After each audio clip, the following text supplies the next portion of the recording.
It's snowing again. It's April 19th, 2022, and for the last week we've been getting snow. So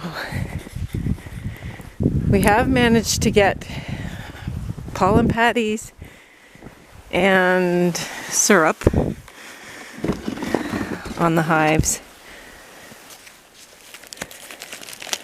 Let's see if I can get this open.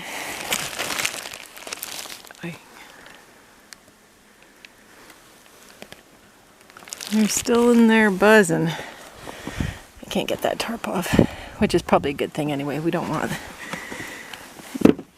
the light. We want to kind of keep them in there. I think a couple more days of snow and minus 11 degrees Celsius. We're just going to have to work our way through this. Well, that's just a quick update on the bees. Remember, use what you have, do what you can.